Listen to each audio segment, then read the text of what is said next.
De toutes les entités ou cultures musicales qui existent, le hip-hop, c'est celle qui rassemble le plus.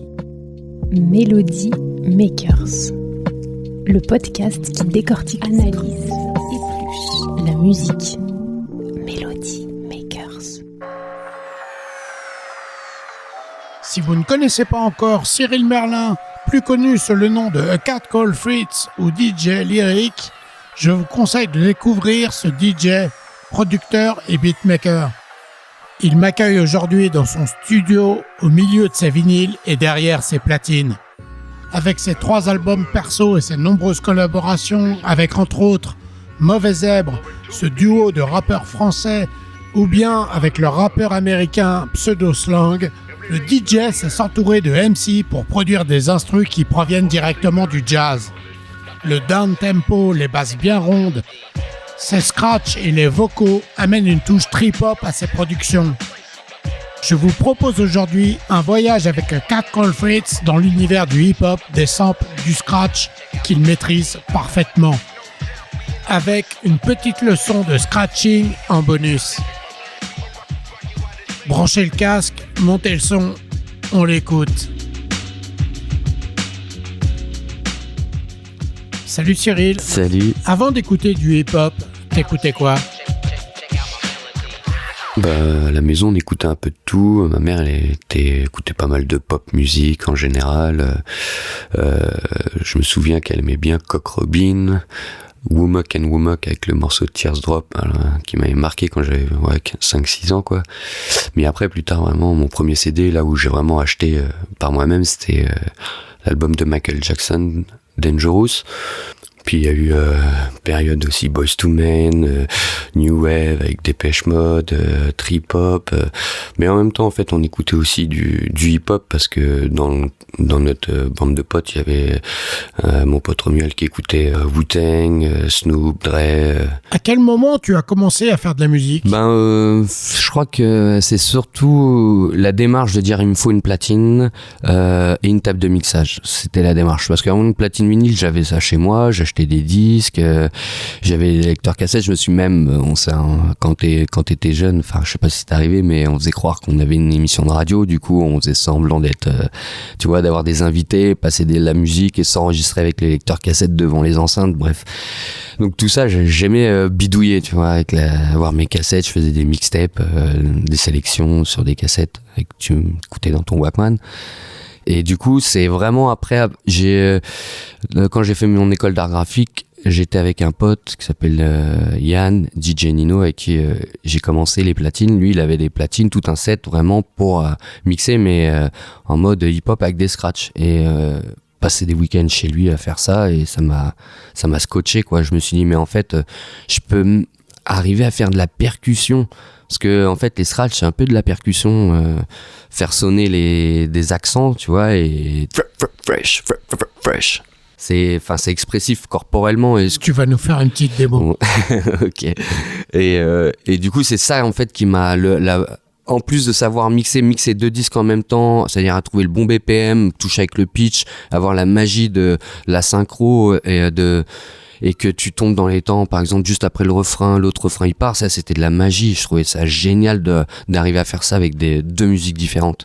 Donc là t'avais quoi, 13-14 ans ? Oh non, plutôt 15-16 ans, c'était juste après le collège, je rentrais à l'école d'art graphique, mais j'étais surtout avec mon crayon en train de dessiner et apprendre le tag, le graffiti, mais c'est après, dès que j'ai commencé les platines, j'ai jamais arrêté de pratiquer. A Cat Called Fritz se met donc aux platines, pose une instru et se lance pour une petite démo de scratching. On l'écoute. Bon, on est parti ou... Attends.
Bon, Cyril, tu peux dévoiler quelques techniques de scratching pour ceux qui voudraient s'y mettre ?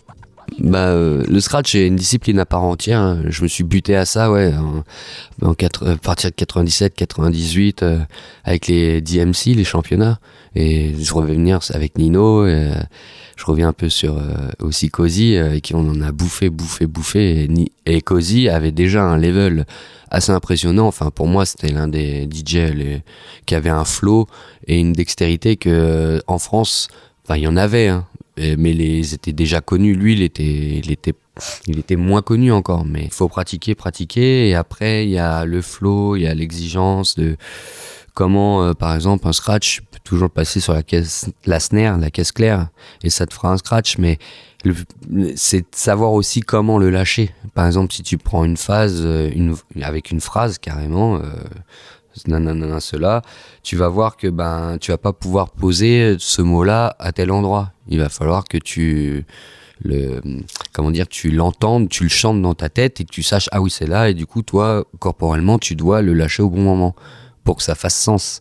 Et c'est ce genre de dextérité qu'il faut pratiquer le plus, parce que faire des scratchs pour faire des scratchs, ça peut être vite ennuyeux et vite saouler les gens, parce que c'est comme quelqu'un qui fait un solo de sax et de clavier, et tu dis au bout de 4 mesures, tu dis mais ça devient chiant en fait. Il a pas de discours, il a pas quelque chose à raconter.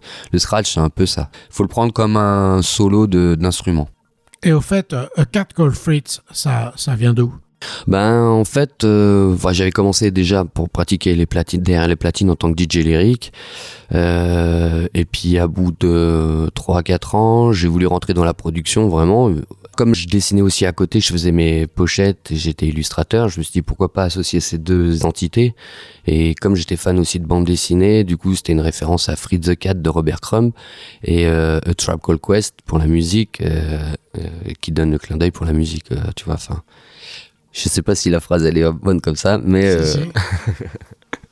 voilà, c'était vraiment important pour moi de mettre au même niveau mes deux entités, là où je m'exprime au crayon et puis en même temps avec les machines. Ouais, le hip-hop s'invite donc à ce moment-là dans ta vie. Enfin, j'ai l'impression que ça faisait vraiment écho en moi par rapport à la débrouillardise de comment faire les choses et le respect de la culture musicale, parce que de toutes les entités ou cultures musicales qui existent, le hip-hop c'est celle qui rassemble le plus toutes les univers musicaux. Mais il y a eu plusieurs phases. Des fois, c'était la phase de pratiquer le mix en tant que DJ, mais t'as pas assez de culture pour vraiment après que ton mix il fasse la différence avec d'autres DJ. Donc en fait, c'est tout ça que tu travailles au fil des années, c'est avoir ton identité. Et c'est important de prendre son temps aussi. Et je voulais pas être un escroc surtout, quoi. Quand et comment as-tu commencé à composer et produire de la musique ? J'avais acheté un S950 à l'époque, mais j'avais du coup pas de séquenceur, donc c'est plus tard que la MPC est arrivée, mais du coup je samplais là-dedans, je récupérais sur Logic Audio, donc j'ai appris un peu avec l'ordi au début pour me débrouiller parce que j'avais un ordi à la maison. Mais dès que j'ai eu un hardware, c'était carrément là, c'est génial quoi. Enfin, travailler avec la contrainte de la machine ou de l'équipement, ça te permet de faire des choses. Enfin, c'est pas comme un ordi où t'as 15 000 plugins. Bref, pour revenir à ta question, je crois que c'est arrivé en 2003, je crois, ouais, 2003 que j'ai commencé à faire des premiers sons. Pas très convaincant, mais quand je les réécoute, il y en a et je dis c'est pas si nul. Qu'est-ce qui t'inspire de manière générale ? Je pense que mon oreille c'est la première qui va me dire oui ou non, tu vois. Si ça me dérange, je vais pas aller. Si ça sonne bien, je vais aller. Et je pense que ça va avec tout ce qu'on a écouté aussi pendant notre enfance, qui va déterminer aussi l'identité de ce qu'on fait comme un peintre en fait. Le but c'est se chercher soi moi j'ai pas par exemple je sais que je pourrais pas faire tel type de musique, ou alors si, mais ça devient plus un travail et je pense que j'y arriverai, mais c'est pas là que j'ai envie d'aller. J'essaie toujours de creuser là où mon esprit ou mon oreille me dit d'aller. Et ça va être ma première source, c'est mes disques quoi, parce que j'adore aller chercher une snare dans tel disque, un kick dans un autre disque, ou une basse, enfin n'importe quoi, un sample, un début de sample. Et avec le temps, parce que je suis pas musicien, mais je me débrouille, je bidouille. Et du coup, j'ai des claviers où je vais agrémenter de nappes ou de violons, enfin des cordes, tu vois, qui faut enrichir les instrus, ou alors demander à des amis, je pense à Renaud Collet qui est multi-instrumentiste, flûtiste, saxophoniste, percussionniste, qui est sur pas mal de mes albums. Et quand j'arrive pas à faire des choses, tu vois. Justement, en 2015, tu sors ton premier album solo qui s'intitule Tribulation on Life of a Cat Called Fritz, puis un second et un troisième album en 2017 ou 2018, je crois. Tu peux nous raconter un peu tout ça ?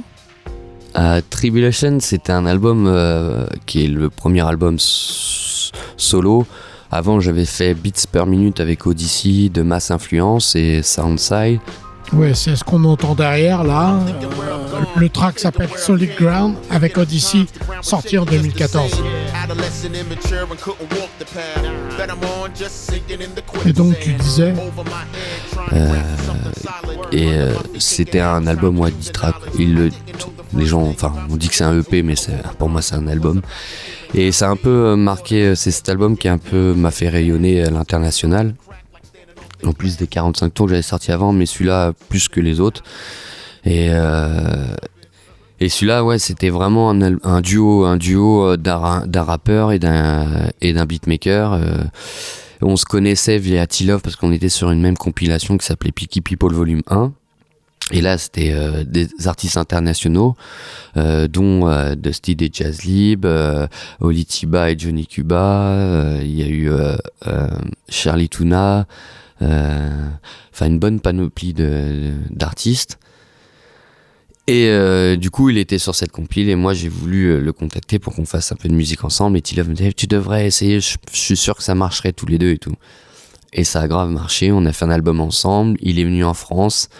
On a fait quelques dates en France, on a tourné des clips et c'était une grosse aventure ça.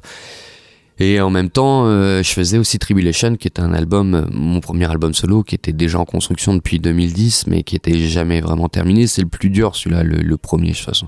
Parce que toute la démarche de comment faire un disque, surtout un album, 45 tours, single, ça va, mais des albums, avant de lâcher ton premier, il faut vraiment que tu sois content, et celui-là, il a pris du temps. Et mais au final, c'est un album, une partie de ma vie, avec des... Et dedans, je pense à Kokai, qui est un rappeur, qui est un freestyler, un des freestylers de Steve Coleman and the Matrix. Et avec qui j'ai gardé contact parce que j'avais fait sa pochette pour la sortie de son album solo en France. Et il était aussi partie du groupe Opus Akoben, pour ceux qui connaissent, en début 2000. Et que c'est un MC de talent, et je suis trop content d'avoir pu la chance de bosser avec lui. Il y a T-Love aussi, avec qui j'ai eu la chance de travailler. Rap Life, avec qui j'avais déjà travaillé sur un de mes premiers 45 tours, qui est dessus. Il y a aussi Zig d'Electric Conversation. Rest in peace, mon man. Ouais, c'était une grosse aventure, mais c'est le premier, c'est le plus dur, je crois. Ouais. Vertical Iris, celui-là qui est sorti en 2017, fin 2017, c'était plus facile, je savais comment ça marchait, c'était plus simple. Et ça aussi, c'était un autre mood, je vivais d'autres choses, et du coup, il est un peu plus affirmé dans ce que je fais, en tout cas, en termes de maîtriser les choses. Même si en termes de son, je l'ai pas mixé au même endroit, mais je suis très fier de cet album aussi. Et pareil, j'ai eu des collaborations avec comme Sash de The Nonce, groupe emblématique de Los Angeles des années 93-94, avec le morceau Mixtape, tout le monde connaît. Bref, j'ai eu la chance de travailler avec lui sur le morceau Mustafa in the Sky with Diamonds, où j'ai réalisé moi-même mon clip en mode dessin animé. Ça aussi, c'était un petit challenge, donc si vous avez l'occasion d'aller voir ça. Il y a Leifu Stop aussi, je suis grand fan d'elle, c'est une chanteuse anglaise qui était une pote aussi de Black Josh, qui est un des MC qui avait collaboré sur le premier album de The Mouse Outfit, qui est un super album de producteur anglais, musicien, vraiment très très bon. Puis aussi Odyssey, bien sûr, avec qui je collabore sur tous mes albums. Il est partout, c'est un gars avec qui je fais de la musique depuis 2012. Et à chaque fois que je lui demande s'il est intéressé de poser, il répond toujours. On est vraiment très liés, quoi. Même si on se voit très peu maintenant, il est de l'autre côté de l'Atlantique, mais c'est quelqu'un que je porte beaucoup dans mon cœur. Allez, on écoute un extrait. C'est Fly Like I Do sur ton premier album.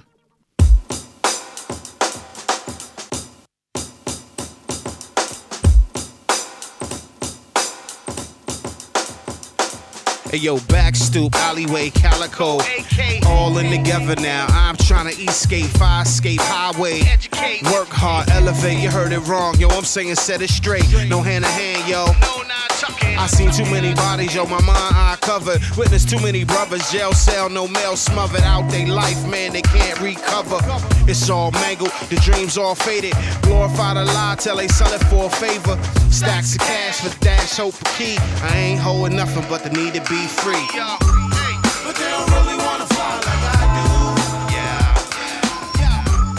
And they ain't really trying to make it out of hell. Yeah. Now they just wanna stay high. And never wanna be alive. They don't really wanna fly like I do. Nous nous sommes rencontrés lors d'une soirée où tu te produisais en concert avec les deux projets avec lesquels tu travailles actuellement et tu tournes d'ailleurs aussi. Tu peux nous en parler ? Alors là, ouais, pour ces deux entités, en fait, moi, ça fait 2 ans que je tourne avec Soda Slang, qui est un groupe de Chicago et qui vient du Bronx aussi, New York. Et on s'était déjà, nous, rencontrés à Rennes lors d'un festival qui s'appelle le Do It Festival, à Rennes, un festival hip-hop. Moi, j'étais le DJ d'un autre groupe qui s'appelle Pumpkin, une rappeuse française.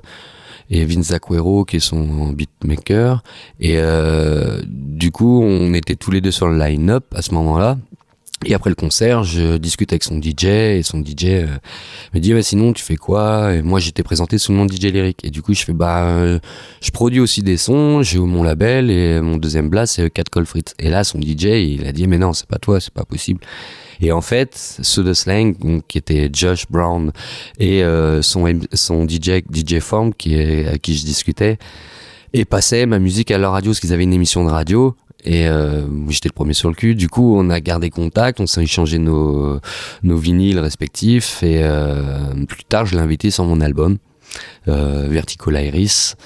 C'était en 2017, mais on s'était rencontrés en 2015, je crois. Et pour Mauvais Zèbre, c'est encore différent parce que Mauvais Zèbre, c'est plus une histoire de famille.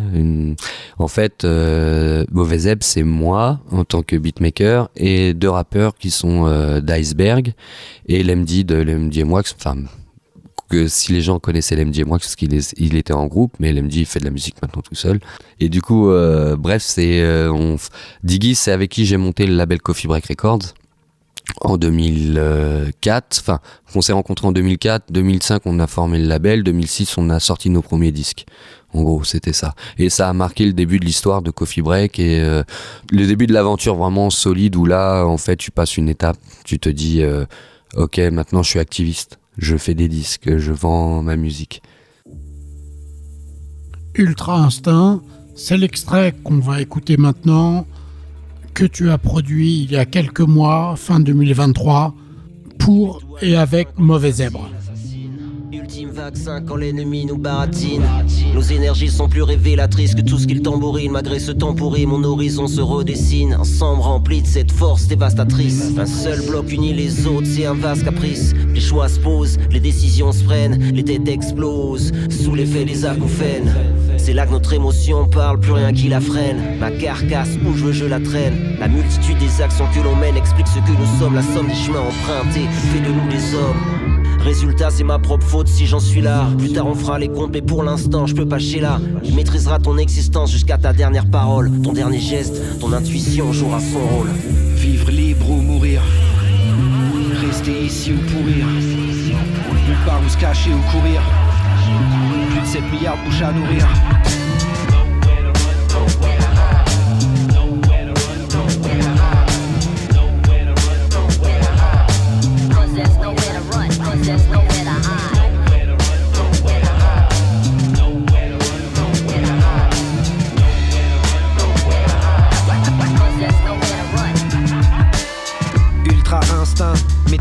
l'instant.